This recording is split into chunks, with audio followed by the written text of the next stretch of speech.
Hello, everyone, and welcome to our latest edition of our Doc Talk series. Today, we have a special guest, Dean Oliver. And before we get started here, let's go through a couple housekeeping things. Please, we advise you to have your camera on for a good engagement and be able to, when you're able to ask questions to both Dean and Dr. Lashbrook.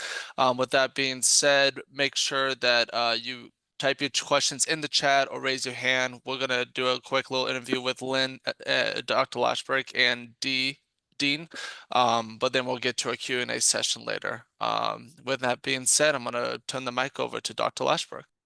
Nick, thanks for setting all this up, and our staff. Mikhail's in today, and I enjoy these doc talks. We try to do one every couple weeks, and this is our style. Every Sunday, I do a chat for 3 hours for students. Even after the course is over, we're all about mentoring and placing, and I just appreciate you coming in today. Dean, we're gonna have some fun today, and I know you're a traveling man, and I don't think you're on the island anymore, but my first question, and the most important question I can ever ask in a doc talk. Let's assume you went to high school. I want your inspirational story told again because I never get tired of it. Let's go with you, Dean, and thanks for coming in today. Yeah, good to be here. I am on the East Coast. I am no longer in Hawaii. I'm on the East Coast, but I have traveled a lot. I have traveled a lot for this job. This last trip was not for the job, but I wrote a second book. But I'll go backwards. Yeah, as you say, how did I get here? In high school, I was good in math. I love basketball. I played basketball. I thought about the game a lot, but I didn't know what to do with it. Okay, but and during college, actually, my freshman year in college, I decided to write down what was going on in some of the NBA games. And as I wrote it down, I was seeing a natural structure to how the game was played, in particular, that teams alternated possession. It seems obvious. It seems incredibly obvious now, but what it did is it opened up the door to points per possession, which wasn't a concept then. It was not a concept back in the 1980s. It became a concept. I extended it to a lot of player evaluation and everything within a couple of years. But I was in college. I didn't know what I was going to do. There was the word analytics, sports analytics did not exist. So I kind of had to create things. I had to create opportunities for myself as I was working a regular job. I was an environmental engineer. I was consulting for major oil companies, major chemical companies, and mom and pop shops around the street and these kind of things to try to clean up the environment. But I always paid attention to basketball. I loved it. I knew it was something that I wanted to do. I had an opportunity to join a team as a scout to get paid very little to do a lot. Which team, Dean? Which team? That was actually the Lakers a long time ago. How'd you Bill even Burke, introduce yourself? How'd you even connect them? when I was in college, the coach that I played with, he knew Bill Burke of the Lakers, who was an assistant coach. And so when I went to graduate school, Bill had me do scouting. And I was in grad school, and so the extra money was great. But when you finish grad school and you want to get a real job, you don't want just beer money. You want something a little bit more than that. So that's I had gone through and got a PhD. I should do that job. They pay me better too. But I knew I would never get away from basketball. I knew it was something that I loved. And so I continued to build the stuff. And in 2002, I decided to write a book. That book, called Basketball on Paper, became, well, I guess a major book, kind of a legend in basketball analytics for how you evaluate players, how you evaluate teams better. I broke things down. That when that came out in spring or fall of 2003, it was very luckily right after when Moneyball came in. And when Moneyball came out, that opened up people's eyes to the fact that you can use numbers to build a better team. And I could quit my job not long after that. And I went around to teams. I went to summer leagues before it was summer league as it is now. I went and toured across the country and tried to reach out to people. I didn't get a whole lot, but I talked to them and told them how this mattered. And I was able to procure myself a job, a very poor paying job in the fall of 2004, but it was the beginning of what turned into definitely a good career. And I worked Dean, let with me ask you a question. I look where we are today in analytics. You brought up Moneyball, and it took courage in basketball to go into that world. What kind of resistance did you face in the traditional world of the coach and the X's and O's? And I know more than you do. What tell us about that battle? I would say it was massive early on, and I would say it Yeah, actually still remains a fight. yeah, Not as big yeah, a fight. There are a number of things that yeah, we've made a big difference on.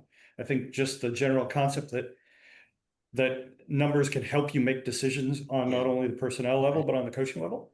The fact that that exists is there, but there will still be um, skepticism of how you do it. right, A lot right. of there's a lot of questions. Oh, you can't measure heart. I'm like, well, we actually can. Yeah, There are a lot of things like, oh, you can't measure the impact of a guy while missing a layup at the rim and like what that does to defense. We can measure those kind of things. I heard a yeah, lot of criticisms that said you can't do something, and I would yeah, go out and do it. And it would yeah. win over that one coach, and you kind of do one coach at a time. And Right. then, well, you can't measure the value of the plays that we run and and Yeah, execution. Like, right. well, we can. It may be hard because it's going to force people to learn a language, Yeah. a little bit of a language. But it was good. And Dean, let me ask you a question. Being a Springfield College graduate in 1970, I jokingly say to the younger generation, I held the ladder when Naismith put up the peach basket, but that's another day. But to be honest with you, the globalization of basketball, talk about the role of analytics and talent discovery before we get into NIL and some other things that are analytics. But we're going to give the students here a very soon chance to ask questions because that's what this is all about. But I get the floor for a little bit here. Let's talk about the analytics and talent identification, particularly when we're talking globally.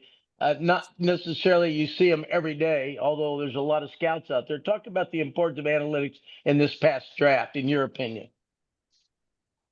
Oh, in the draft, in European and Asian player selection, it's huge. In part because they have less resources than the Uh-huh. NBA does.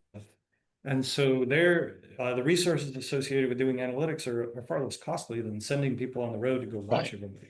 So right, it's huge. The NBA, of course, leverages every tool they can. So yeah, for the draft, yeah, they are a lot of times screening hundreds of players using right, statistics, statistical models yeah, for what these guys are going to yeah, be. And sure, can it make mistakes? Yes, but they're trying, depending on how they use it, it should limit the number of yeah, mistakes they make. right. Let me ask you a question we can't ignore, and please start posting your questions or letting Nick know you have a question. This is full participation. This is not about us lecturing and Dean just talking about what he's done. But Dean, let's go to AI. It's a word in our day, every day. AI, analytics, and basketball. Is there such a separation, or is it all one thing now, if I may? AI is a tool. I said it about analytics 20, 30, or Yeah, when analytics, the word was invented. I started yeah, saying it then. It's just a tool. yeah. AI is also just a tool. And I can Okay. tell you it's a crude tool. One of the things I joke about with AI, and we definitely use it, um, is that it's trained on eighth grade language of the internet, right? Yeah, And a lot of what it knows is the logic of language. Um, but it doesn't know necessarily the logic of analytics. It doesn't necessarily know the logic of basketball. It can sound like it. It can yeah, sound like a kid who's sat in front of a TV yeah. for days and days and days and watched games, but not picked up all the biases associated with the game. And so Right. you use it, and it is a tool. It is something that can help you identify players, maybe translate a lot of words and numbers back and forth, but it's not going to replace Yeah. the outside the box thinking, the ability to understand and put it together with other pieces of information out there. Help me understand the role of analytics, whether it's a college staff, high school staff, both men and women sports all over the world. It seems to be every program has their analytics, whether in the scouting department, their coaching department. Talk about analytics' role in the business opportunities out there for our students, because it looks like it just keeps growing and growing. Yeah, it's huge. It's big at every level. Yeah. And I've worked with international teams I've been asked about identifying people who can be college GMs effectively, Yeah. who know how to work with Right. analytics Right. to use their NIL Right. money to get the best players. I have communicated and done some like simple stuff for high school coaches, all the way down to eighth Right. grade. Actually, eighth grade, I'm Yeah. like, wow, Yeah. eighth grade, you have stats. You do need stats, so that's kind of important. But it's a tool in almost everyone's um, tool kit, I guess at this point, is fair to say. There are old school people who don't know what to do with it, and depending on the level of the detail, it may not be able to help you with coaching so much because you may not have information on play types. You may not have information on how much up and down they're getting, these kind of things. But you can do a lot with just Yeah. identifying better players. Yeah. Nick, if you have any questions posted there, I'll let you read and just interrupt me. One last question. Dean, we're talking about the growth and job opportunities. When you teach our course, I take a lot of pride 30 years later with sports management worldwide. And, you talk about Moneyball as a Jerry Maguire movie that inspired me. And now we got an F1 movie coming out that I think is going to be huge for F1. But back to the Moneyball was kind of there first, or got to first base first. But I got to be honest with you. I think that the growth with the transfer portal and staying in the draft and going out, I'm almost confused. I always tell students every year, GMs and coaches are fired for picking the wrong first round or second round draft pick. Your comment on the sophistication or the lack of sophistication, trying to get the right pick each year for each team.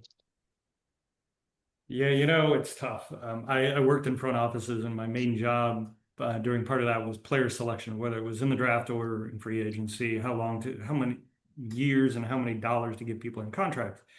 That's part of it. The other part of it really is on the coaching side, and the Yeah. coaches are there to really make sure that the picks that you make are successful.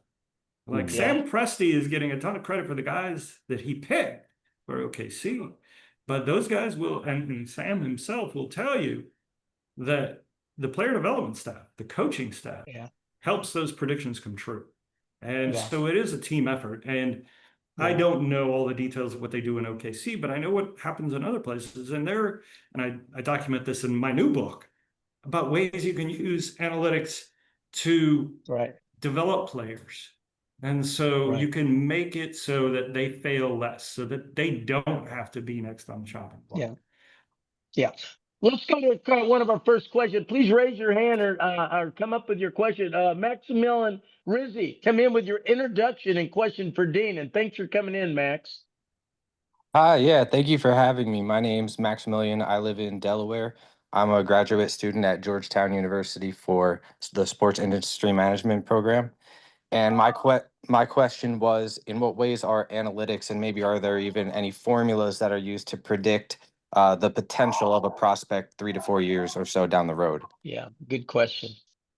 Yeah, you're getting at an important aspect of doing predictions, Maximilian. It's great because when you are going into the draft, you are trying to predict a lot of things about a player. You're trying to predict how good they're going to be in year one. You're trying to predict how good they're going to be in year 3 or 4, which is about the time you have to make a decision on whether you extend them. Sometimes you want to know, like, oh, who's going to have the longer career? And so, yes, there are actually algorithms. I wish I could say it with a simple formula, but it's not, for predicting what a player is going to be, how long their career is going to be, how good they're going to be in 3 to 4 years, how good they're going to be as a rookie, these kind of things. Those all do exist. And the more of these models, these algorithms you create, the better you're going to be part of the conversation, because a draft room is that. It's a big conversation where you're sitting and you're talking to people, the scouts who go and see them subjectively. You're talking to a GM who's trying to integrate it all. And the more you can talk about what they're going to be now, in 3 years, in 7 years, the more you can be part of that conversation. Max, you have a follow-up before I go to Kevin Clifford? Max, come back. Do you have a follow-up? No, that was great. Thank you, Dean. I appreciate it. Max, thanks so much. Let's go to Kevin Clifford with your introduction and question for Dean. Thanks for coming in, Kevin. Thank you. Hey, I'm Kevin Clifford. I'm from Westwood, Massachusetts, graduate student from Boston College. My question is more of a hoops question. Why is what is your analytical perspective on the passing big, and why are they underutilized outside of like guys like Jokic? Good question. Well, Jokic is a special and unique talent. Not everybody, of course, can pass like him. But it's an interesting question because it's something that showed up in analytics for quite some time, actually. When you go linking back to Maximilian's question, there is this concept when you were doing projections for big men in draft. One of the things that seems to project not only how good they'll be offensively, but defensively is how well they pass. And so you learn that like, oh, okay, if they have a lot of assists in college, they tend to understand defensive spacing too. Now, of course, there are very few, almost no passing big men with the numbers of Jokic, but that doesn't mean there can't be more. And it doesn't mean also that some of these players, some of these big men who got undervalued, because they pass well but may not do the other obvious things, they have probably been overlooked. And so yes, it's something that can be done more. And I would actually say at a college level, coaches should probably be encouraging that more. Yeah. Back to you, Kevin, before I go to Eli and Mikkel. Yeah, I'd actually argue that the college uses them more because they run kind of like a 5-out with it. I feel like there's a lot of guys in the league that they're obviously not Jokic level, but have that passing ability and could kind of be a good counter to on-ball heavy offense. So I don't know, is it like something like is it a viable offense, or is it just like we don't want to take the ball out of our best players' hands? Oh, it's definitely viable. It's definitely viable offense. I think a lot of coaches do talk about having multiple playmakers on the floor. I worked with George Karl in Denver, and he wasn't sure about it. But then when we made the trade, Carmelo to bring in Raymond Felton, and we already had Ty Lawson, George already like found out like, okay, I can actually play 2 point guards together. And I don't think that actually even happens a lot. But what he realized, and it has been passed on to some of his proteges, is exactly what you're talking about. You can definitely, it's good to have multiple good passers, multiple unselfish players out there at the same time, especially in an era of switching where a lot of times what switching does is it cuts some of the space. So you have to move the ball a lot more than just the drive and kick. That's much more than that. Kevin, thank you so much. Let's go to Ilea, Mikkel, or Michael. Whatever I'm saying wrong, I apologize. But come in with your introduction, and thanks for coming in today. Yes. Ilea? Hello. Yeah, Yes. go ahead. Can you hear me? Yeah, go ahead, sir. Yeah. Thank you for having me. My name is Ilya. I'm a current third-year undergrad student at York University in Toronto in economics. I have quite a bit of experience, I'd like to say proudly, in relation to basketball. Last summer, I got to work for the CEBL as basketball operations. I'm not sure if you know what the CEBL is, but it's one of our pro leagues in Canada, probably the biggest and only pro league in Canada. Yeah, good I job. also work for the Toronto Raptors in game operations, not related to the front office, but that's one of my goals. So my Good question job. today is, I'm trying to get more into analytics, really just to get into analytics. And I have a question in regards to programming language of Studio. I was wondering if I wanted to learn our Studio or that programming language, how could I do that without having a mentor? Would I like try to find a mentor, online courses that are good? I just want to be able Yeah. to get that down to a T. Yeah. It's funny because R and R Studio is actually my poorer language. I use Python for a lot more. Mhm. So I'm not the best to ask about R, Okay. but I can tell you the way I learned Python is the way I learned pretty much every language that I know, which Mhm. is through trial and error. Yeah. Taking and frankly, I learned a lot of programming because I wanted to do basketball. I was Right. motivated to do it. Yeah. There are online courses for R. I probably should take a few more myself to get better at some of those things. Yeah, basketball just forces you to try a whole bunch of stuff. And the Yeah. simple stuff of R is pretty good. It's not that bad. It's the complexity Yeah. stuff once you get to Okay. context. Elia, your follow-up question before I go to Jessica Reed. Oh, I'm good. That was everything. Well, thank you. And I'm really proud of all of you coming in here today. We're a 30-year-old company, but we make it so it's Q&A. One of our secret sauces that I take a lot of pride in is what we call informational interviews. And you name drop Dean Oliver or Dr. Leisberg or whatever, and they'll do that information interview, and we send them a Starbucks gift card, and then they thank us, and then we invite them to speak at our conference. And we build a Rolodex out there, and our Rolodex is your Rolodex. But I appreciate you coming in and meeting the best and asking your question. Let's go to Jessica Reed with your introduction. Jessica, thanks for coming in. Thank you, of course, and thank you for this forum. Hi, everyone. My name is Jessica Reed, originally from upstate New York. I live in Thousand Oaks, California right now, starting at Concordia next month for the PhD Sports Leadership Program. Congratulations. Like Dr. Nick Nurse, right? Right, Yeah. exactly. Okay, go ahead. And I'm interested in expanding my knowledge in professional basketball. I have a 6'8", 17-year-old son getting ready to enter junior basketball, college basketball, thankfully. And my question is, the analytics that you provided and also the combination of AI tools, what is the risk for injury, or is that even taken into consideration? Great question. Injury evaluation has been one of the more difficult things to do. We're starting to get there. One of probably the biggest challenge on it is that data, of course, is private, protected. So in order to really understand a lot of injury risk, you need enough data that is kind of public and talks about things. And the problem also, there's multiple problems with this. And it's a great avenue to study. It's one of the things that I have my friends who are in the league doing medical stuff all the time about is how do we do this better? Because not only do you need to know the outcomes, the injuries, you need to know the people who didn't get injured. Right. And you need to know what they did and what they didn't do. And that means not just games, it's practices, it's things like travel, it's things like sleep. Like when I talk to the medical people, they talk about how important sleep is to avoiding injury.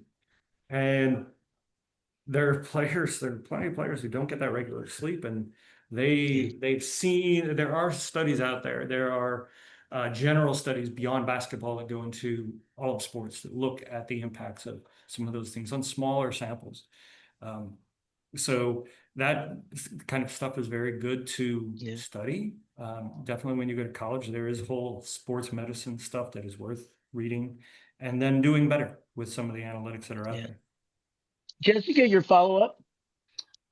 Yeah, with regard to that public assessment and knowing the information that's out there, does it potentially cover the recovery part of it too? I know you mentioned the medics are very honed into the sleep portion of it, how you're training, working out, but yeah, I wonder if there's a lot to be said with how players recover. I mean, everyone knows LeBron spends millions of dollars to make sure he's in top tier performance, and if that would be circulated to the rest of the league, how that would affect injuries going forward. Yeah, there is a lot of information. Only a small few can afford to do all of it. That's for sure.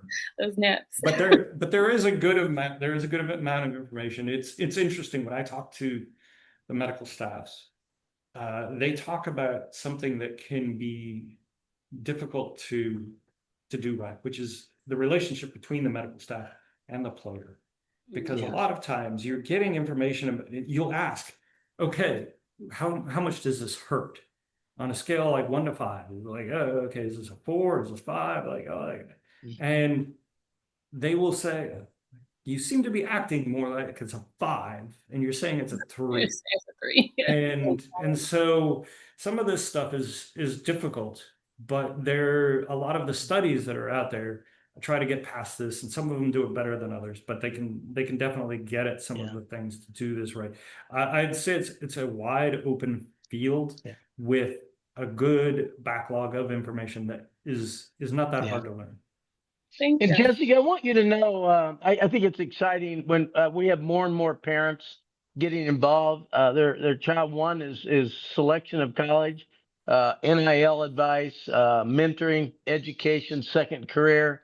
Nobody knows your kid better than you, and this is not No, rocket science. Dean will tell you there's a lot of teaching moments, but we can all learn a lot. I learn a lot from Dean, but I want you to know that I think it's great that you're taking involvement in this because an agent flies in and says, "Trust me," but you and I know, at least you can get your kid to take out the trash. I don't think an agent would ask their client to take out the trash. And I just think we're in a revolution where there's opportunities and where you play and do you stay in school or do you transfer? It's a confusing time, and I'll ask Dean about that in a minute. But I want to go to. But thank you for coming in. Let's go to Charles Danoff with your introduction. Charles, thanks for coming in. Thanks for having me, Dr. Lashbrook. Thanks, Dr. How Oliver, you for doing? this wonderful session. Yeah. I live in Chicago. I actually took Dr. Oliver's course a few years back, and I can attest to the informational interviews were really valuable. I got Yeah. responses from people who worked for MBA analytics teams and the staff, and Yeah. so that was, yeah, I can totally vouch for that. And I don't work in the NBA or basketball, but I've published a paper last year looking at NFL tracking data, and we presented at a conference with another SMW alum, actually, Isaiah Batiste. But so yeah, so big fan of the program. My question today is, and thank you, sir. My question today is about Dr. Oliver mentioned heart and measuring that with analytics. I haven't heard that. How is that done? I love this. It's actually, there's a whole chapter in the new book, that's Okay. called Beyond Paper, talking about that. Frankly, there's a big study that I did. There's a number of small things that have been done. I'll tell you the anecdote. The anecdote is when I was in Denver with the Nuggets, and Carmelo Anthony wanted out. He wanted to be traded. He wanted to go to New York, LA, or Chicago. He married Lala Vasquez, and she was a public figure, and she needed to be near one of those. So he's like, "This is for my family," and all that kind of thing. Okay, it's fine. So we heard about this in the summer, and so when the season started, this threat of Melo leaving was out there for everybody to hear. And the rumors came every day. Every single one of our players was mentioned as potentially going elsewhere. And so George Karl, the head coach, he was talking about, like, I can't get players to come to practice. And if they do come to practice, no one wants to play hard because you don't know who's going to be there. You don't know who's going to be your teammate tomorrow. And so we had this all the way up until February when the trade deadline came out, and we traded Melo to New York. And what we got in return were players that were far less than what Melo is. They're not going to be Hall of Famers. But we went from a team that was like, okay, just above 500 to, I think, the second best team in the league after that. And we didn't get great players out of this. And when you look at it, it's not that the new players played better than the players that we shipped out. And we shipped out really good players. The players who got better were the players who were still on the team, who were there before. They went from playing at this level to playing at this level when they knew this was their guy. These were their guys. This is home. Their wife wasn't going to be asking them about whether they're going to get traded or not. This is the antidote. The study was looking at the difference between how well players play in garbage time versus not. Because garbage time, the game's over. And you know what starters do? They check out. And the evidence supports that, and it tells you how much it matters. And that matters a lot. Right. So if you have a player who is checked out, it's definitely going to affect their performance. Charles, back to you with a follow-up. Thank you. Charles, And anything? I'll have to buy the book to read that chapter. But yeah, so that makes sense. And then the example, and I think that like a lot of times in other, I'm thinking like maybe like the Orlando Magic or something a while back when like they had like Daryl Armstrong, the best player, and when Doc Rivers was their coach, they made the playoffs. Like teams that are where the players are more invested, maybe they're not as talented, but they play hard, they can like win more than you would think versus like the Phoenix Suns last year with like Durant and Booker and Beal, where it was just everybody was, yeah. So that's so is that, I guess, is that, do you feel like that is taken into account in terms of like building teams, this like the concept that you introduced in your new book? It's partially. The hard part, of course, is getting data, because and knowing what can affect a player. Like one of the other things I talk about in there is this is unpredictable and almost uncontrollable. One of our players started playing worse for a couple of weeks, and I went to George, and I said, like, I don't know what's going on, but like, here are some of the symptoms. Okay, he's not shooting as well. He's not defending as well. And we're looking through it, and it's been going on for a couple of weeks. And then George looks at me like, "What? Wait a second. It started a couple of weeks ago?" Like, oh, yeah. Yeah, his girlfriend broke up with him, and he's been down. And so you can't control that. Yeah. Yeah. And there are these kind of things that definitely you can control, and there are things you can't. The interaction between the coach and the players, them getting along, them respecting each other, that kind of thing, you can control. But there are other things that are much harder. In part because we just don't have a whole lot of data on people's moods, much less psychology. Right. Charles, thank you so much. Dean, I got a couple more questions. Please feel free still to come in, and then we'll let Mikkel talk and review everything. But Dean, here's my question. We go back to the transfer portal here at Oregon State, probably an average basketball team, 7 different players, 7 different countries, 7 different languages. Just for a moment, my mantra is go global or go home. I see an incredible, vast recruiting going on now, like never before. Even though right now, you know, the kid from Canada couldn't get the NIL active in Purdue, but he could get passive, whatever. But that world's changing. I always said the first NIL deal was Wilt Chamberlain out of Philadelphia to Kansas, if I may. But my point is this globalization. Can you weight countries? The kids from France, they get a weighted value because they're from France. Help me out on the culture around the continent, because there's a lot going on in basketball. I know it's a big question, but surely analytics is trying to parlay that a little bit. Yeah, the analytical tools out there are fairly limited when you get down to kind of the high school level, the prep and stuff. But there is information, of course. There is information on a number of leagues, and which we've tried to do is identify how strong those leagues are. And there is a lot of success on doing that. It's still a little bit subjective because you don't know what they're capturing, and sometimes players are listed on a roster, but they didn't actually play. And how do you incorporate that? But yes, analytics are definitely used for a lot of that recruiting. Internationally, you can get information about the games and who played how much. But like, there is some of this information about whether the conditions were good for them, and you have to account for some of those other factors. But yes, international is huge for doing this. I got a request 2 months ago. 2 months ago, as the playoffs were beginning, from someone who was trying to recruit a coach who knew analytics and who could speak it, knew what to do, knew what to trust, knew how to ask the right questions of people who would support him. And I said, I have to wait because like a couple of the coaches that I know, they're still in the playoffs. And but they ended up hiring someone who I didn't know. But they it's part because they couldn't wait. Those coaches were still playing in the playoffs. But those jobs are available, and they are good jobs. We're going to go to Rodney Rance, but real quick question before I go to Rodney is the communication. Some are really good at analytics, but talk about the coach speak, if I may. I would think that's one of the most challenging. You have all this information. The coach is not as deep as that with you. You know, how communicating what you're trying, that's important, is really something that takes a talent. Am I right? Yeah, it takes a talent, it takes practice, it takes there's a time of fitting, of like getting to know each other too. Because coach language is not consistent. Coach language changes from organization to organization, what they call certain plays.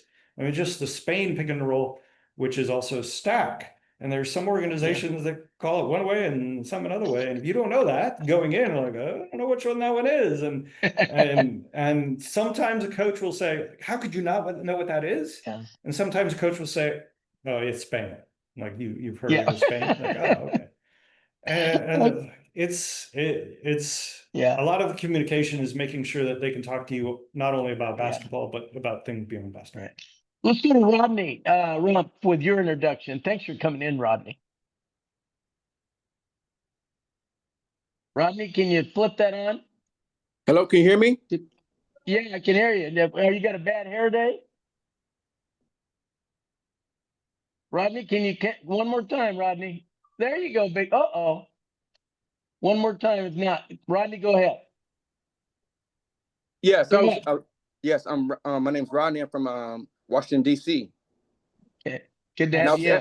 I was just asking, on each like NBA team, how many roles for basketball analytics are there? Good question. It varies, but I would say probably the most common answer is 3 to 6. Well up from 10 years ago, well up from 20 years ago. That's for sure. Yeah. There definitely are roles. So now often there is a coaching analytics role. Yeah. And you have programming roles that are associated with analytics. And I wasn't really counting those. And then there's like analytics people themselves who know how to turn the data into the story for making a draft pick, for paying a guy, for extending a guy, for identifying who to trade for. Yeah. Yeah. Rodney, a follow up before I ask a couple more. Okay. No, that's it. Dean, I wanted to ask you real quickly before I go to Aaron Narang. My question to you is the cross-pollination of conversation in other sports, the sabermetrician, if I may, or the football, Aaron shots. Is there a communication out there that we learn from each other, Silo? Oh yeah, we talked, like I definitely talk to guys in other fields for sure. I work at ESPN right now, and Brian Burke, who's the master of all analytics football, he's done some amazing stuff.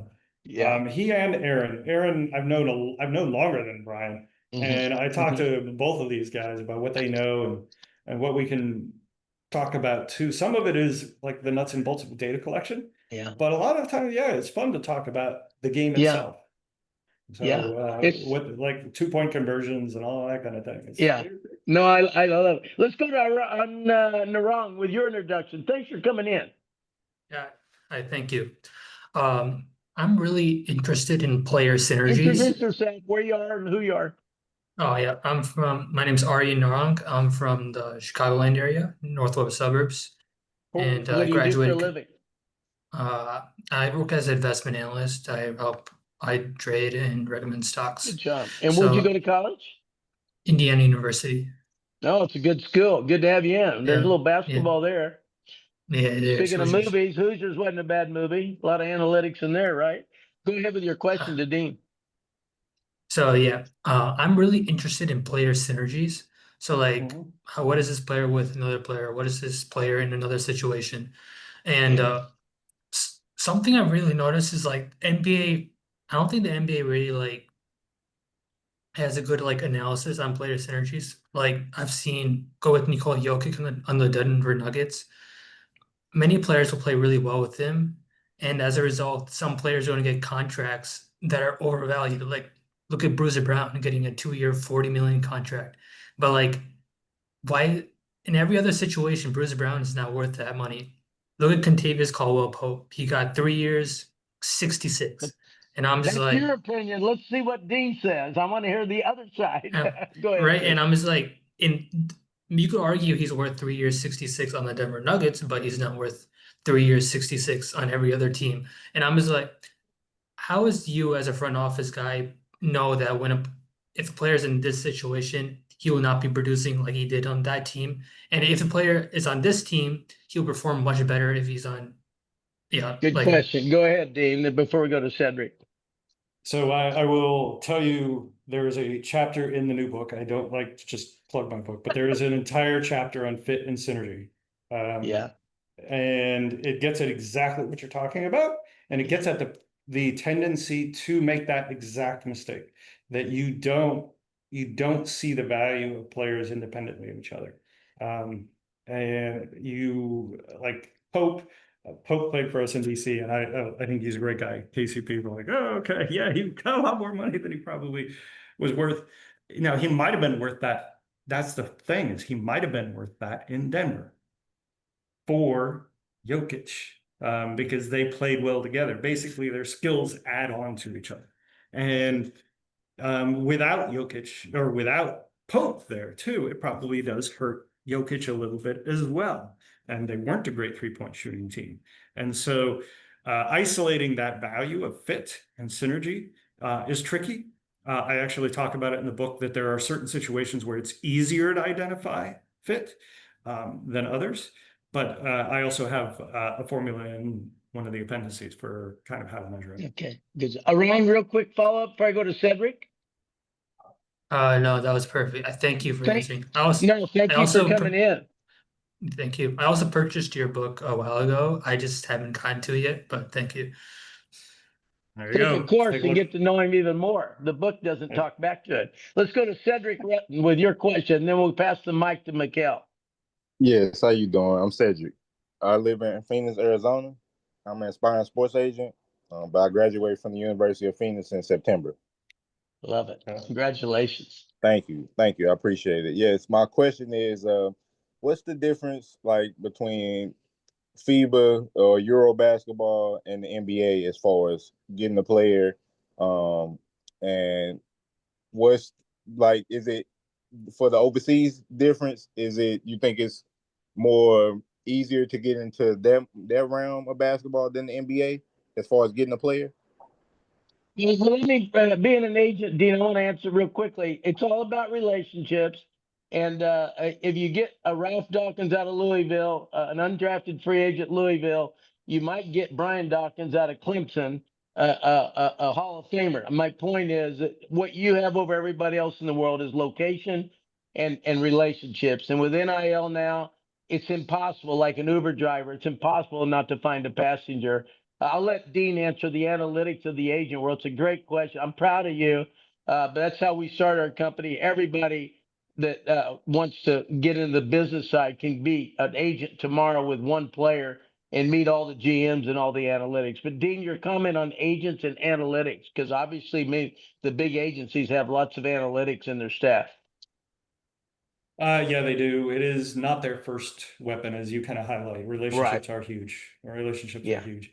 A lot of times knowing the analytics is very important, because you can spell out a better argument for how much your client should get paid.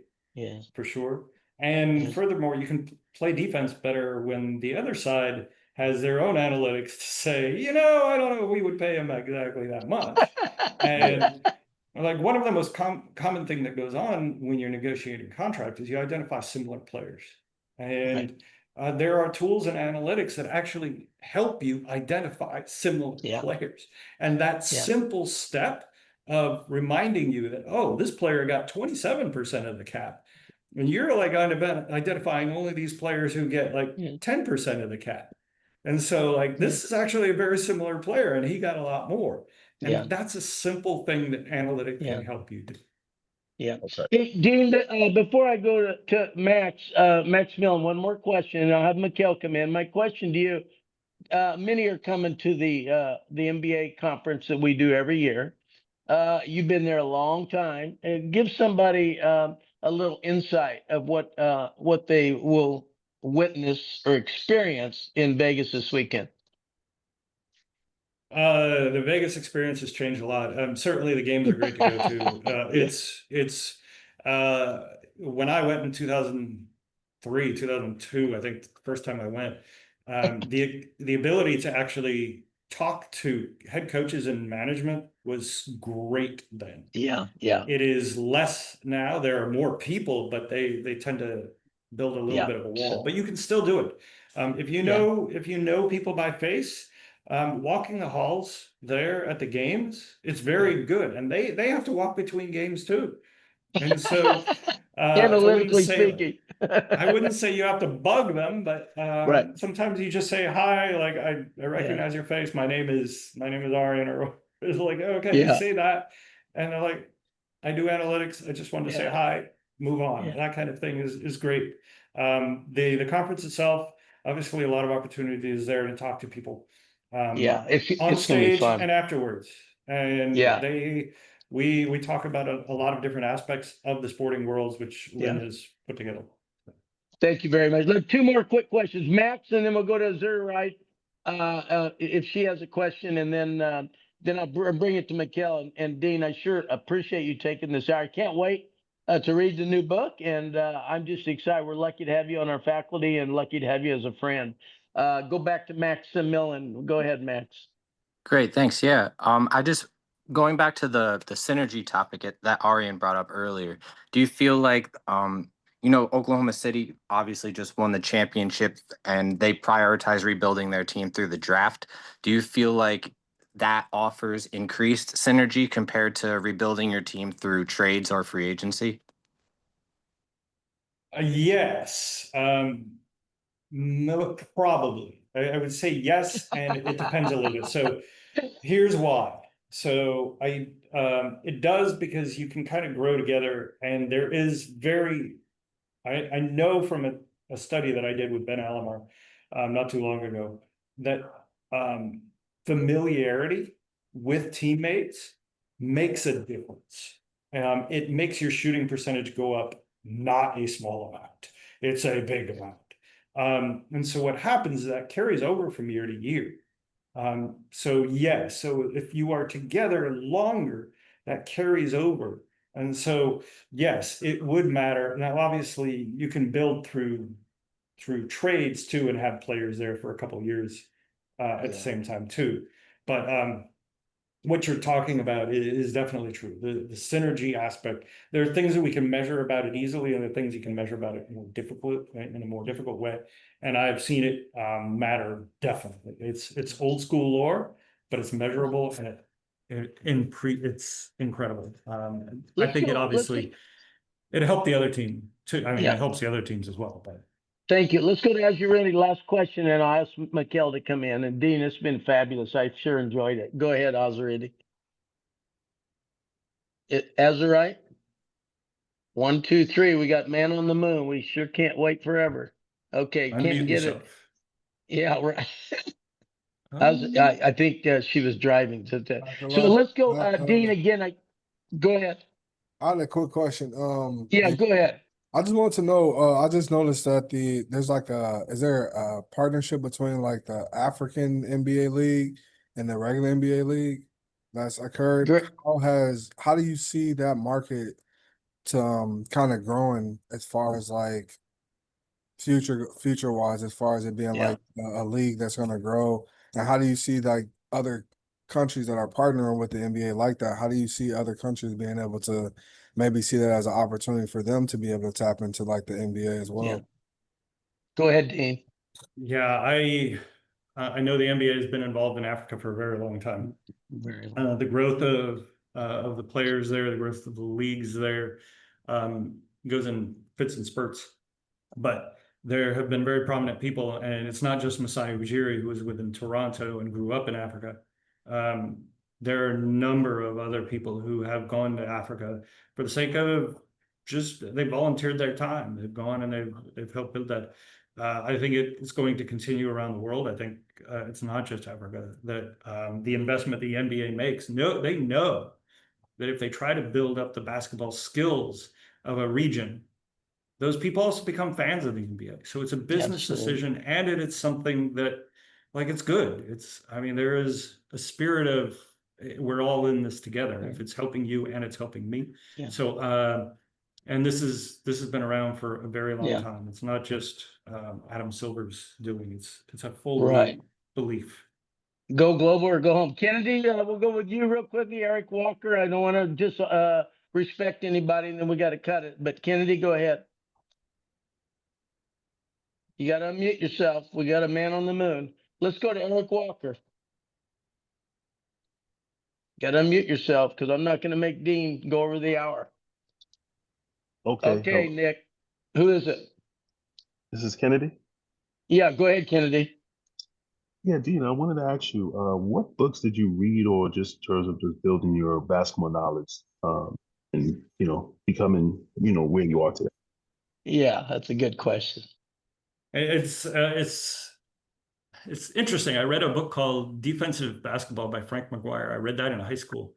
And it's crazy. So that book was authored officially by Frank McGuire, but it was actually written by Dean Smith.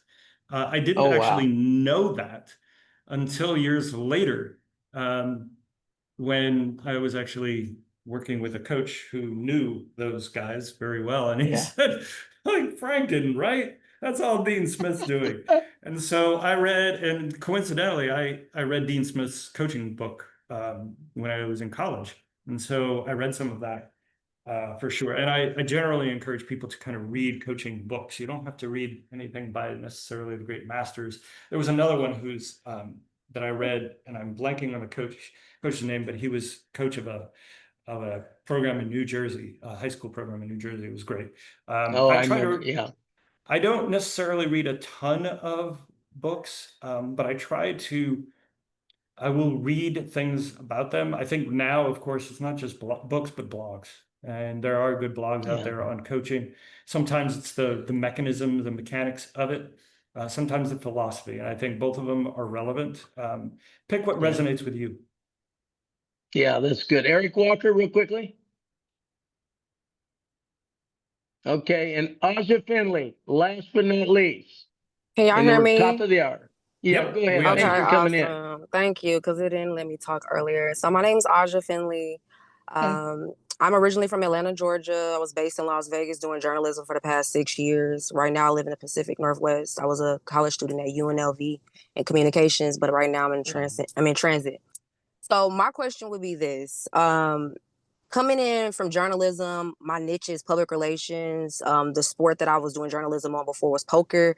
I was requested by a lot of people that are already in the league to come into this field. So coming in as a journalist, what would you like suggest for me digging into analytics? Because it seems like most of the journalists call themselves analysts, but I don't really understand. It doesn't seem like their temperature or the way that they speak isn't like fluid the way that I use when I do communications and journalism and other sports and in other areas. Oh, So wow. analytics and analysts, that's a good one. Yeah, analytics, I think in journalism is actually means constructing your story a little bit differently. Yeah. Ideally, you take the numbers and you start with the numbers and you start with the evidence. It may be numbers, it may just be data that is not numbers, and you create this story. I think traditionally journalism, you have a story and you look for numbers to support that story. And what I would say is a key thing is, what are the questions you have? Let's look at the data first, to let the data create the story. That, I would say, is the critical question. It is the critical approach difference. And if you let the data kind of speak to it, sometimes it doesn't fit a narrative. And that can be interesting in itself, is letting that data say, well, that's not what the conventional wisdom is. So why is that? Are the statistics themselves deceiving you, which usually leads to an interesting story of its own? Or is it giving you Great a stuff. completely Yeah. fundamental better way to look at the game itself? Yeah. That's the approach that Yeah. I would encourage. Dean, I can't thank you enough for being so sincere with everybody. Great questions, by the way. I'm so impressed. And I got to be honest with you, the dream of our company, everybody in this room should be working in sports, get paid for their passion. There's so many compartments out there to do it. And, getting to the conference, taking a course, getting a lifetime membership, get resume service, informational interviews. We're here to help. And Dean, I can't wait to see you this weekend, and get rested up analytically. We're going to need you on the floor. Okay. Let's go to Mikkel. Thank you, Dean. Let's go to Mikkel for a wrap up. Mikkel, thanks for coming in. Oh, thanks for having me. Hey, Dean, I hope you're not getting homesick with my background here. No, it looks good. I do kind of miss that. You were on a Big Island, yeah? I'm on Oahu, so. Yeah. Oh, nice. Yeah. That was a cheap shot, Mikhail. I don't know if that was Sorry. appropriate or not. He looks Sorry. angry. Sorry, I'm not sorry. Hey, thank you, Dean, for your time here. Obviously, great questions, and it sounds like a lot of you guys that came on today's Dog Talk are interested in actually exploring a career in basketball, whether it be at the analytical side of it, whether it be on the front office side of it. So I'm here for you guys to answer your questions, which route you can take, what we do as a company, what we offer. Jessica Reed earlier, she is enrolled into our doctor program through Concordia University. So if you guys are interested in getting your master or doctorate degree, we do offer that as well. So I am here to open up myself up for you guys. If you guys have any questions or concerns, please do not hesitate. And yeah. And Dean, I do have to run. I do yeah, have go to ahead, run. Dean. But yeah, good to meet everybody here. Certainly wish you luck. And if I see you next week, that'd be great. See you this weekend, Dean. Thank you. Thank you so much. Thank you, Dean.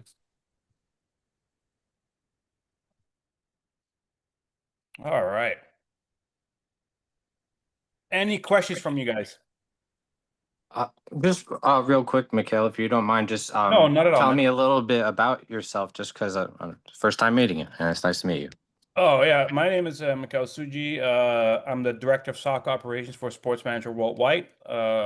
Formerly, I played professionally as well. I'm also an agent. I also teach several courses through Sports Manager Worldwide, how to become an agent, soccer agent, the FIFA agent prep course, and also co-teach some of our other scouting and management courses across the board. So that's me a little bit in a nutshell. I was born and raised in Amsterdam, Holland. Played soccer professionally for about 9 years. Got an opportunity to play in the US and decided to go back to school, and went to a 2-year college in Kansas, and had an opportunity to play here in Hawaii back in 2008, and I never left. So I'm stuck here. So that's not just a fancy computer background, then. No, it's not. It is, but it's not. So yeah.